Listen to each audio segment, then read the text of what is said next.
कान पर दूंगी। शांत हो जाए माता। कैसे हो जाऊं शांत? शांति क्या तुम्हारी दासी है जिसे मेरे सर पर बैठा दोगे तो मैं शांत हो जाऊंगी? तो फिर आपके मन को शांत करने के लिए मैं क्या साधन करूं माता? जब तक तुम उस दुष्ट प्रहलाद और उसके भगवान विष्णु को दंडित नहीं करोगे तब तक मेरे इस जलते हृदय की ज्वाला शांत नहीं होगी, कदापि नहीं होगी। होलिका के दहन ने मेरे मन में प्रतिशोध की ज्वाला भड़का दी है दैत्यराज। मैं प्रहलाद से न सही किंतु उसका राज्य विष्णु से प्रतिशोध अवश्य लूंगा। कहां वो दुष्ट अधम बालक प्रहलाद? हम उसे अभी इसी समय दंडित करेंगे। सैनिकों, गुप्तचरों, जाओ और जहां कहीं भी हो प्रहलाद को ढूंढकर हमारे सामने लेकर आओ। जाओ। ओम हरि ओम हरि हरि हरि ओम हरि ओम हरि हरि ओम हरि हरि हरि ओम। पुत्र प्रहलाद, माता, कितना शांत और दिव्य वातावरण है इस आश्रम का। पर माता, बताओ कि तुम मुझे यहाँ लेकर क्यों आई हो?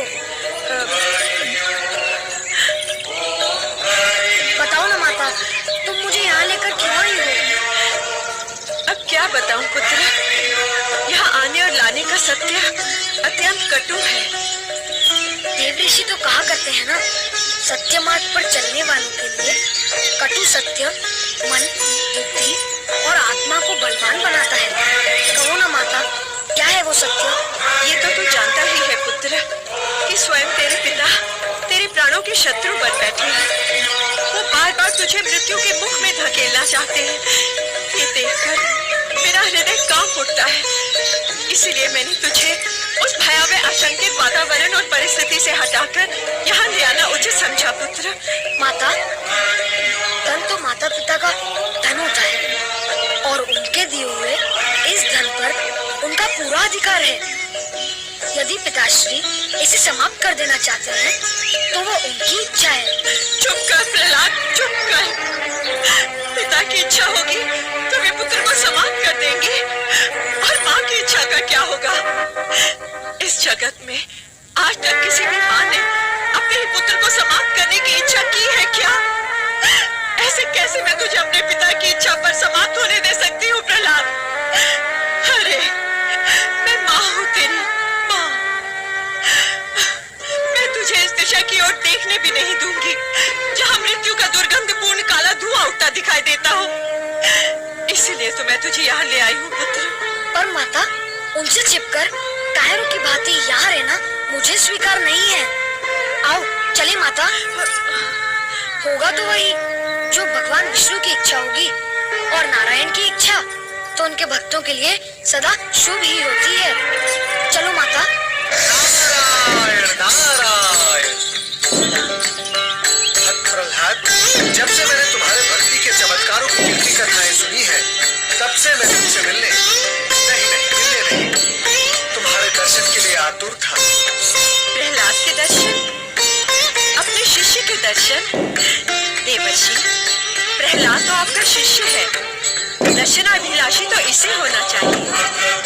सत्य तो ये है कि यदि आपका सहयोग न होता तो इसका जन्म भी संभव न होता। ये तो जन्म से ही आपका ऋण है। राम देवर्षि। कल्याण भव, आयुष्मान भव, आनंद भव। देवर्षि, कल्याण और आनंद तो आपके आशीर्वाद और भगवान की कृपा से ही हुआ है। मैं माता द्वारा आपकी कृपा के विषय में भी सब कुछ सुन चुका हूँ। आप श्री नारायण के परम भक्त। बस प्रहलाद बस। मैं श्री नारायण का भक्त अवश्य हूँ, किंतु भक्ति की दृढ़ता में मैं तुम्हारी बराबरी नहीं कर सकता। इसीलिए तो मुझे तुमसे शिक्षा लेनी। क्षमा करें देवर्षि, क्या आप अपने शिष्य की परीक्षा लेने आए हैं?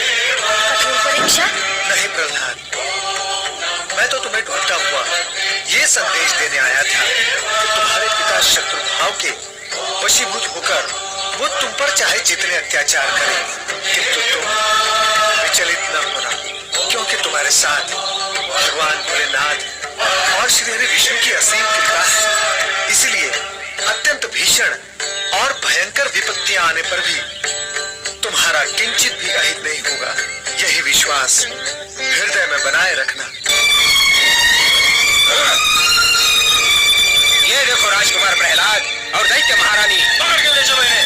सावधान, शांत हो जाओ सैनिकों। राजकुमार कहते हो तुम इन्हें, है भी तुम्हारे राजकुमार। राजा की आज्ञा लेकर साथ आए हो, तो क्या राजकुमार के प्रति सम्मान की भावना राजमहल में छोड़कर आए हो? यदि आप राजकुमार को ले जाना चाहते हो तो ले जाओ, किंतु सम्मान के साथ। नहीं, मैं प्रहलाद को नहीं जाने दूंगी। अभी अभी देवऋषि ने क्या कहा माता? तुम व्यर्थ ही चिंता करती हो। मुझे कुछ भी नहीं होगा माता।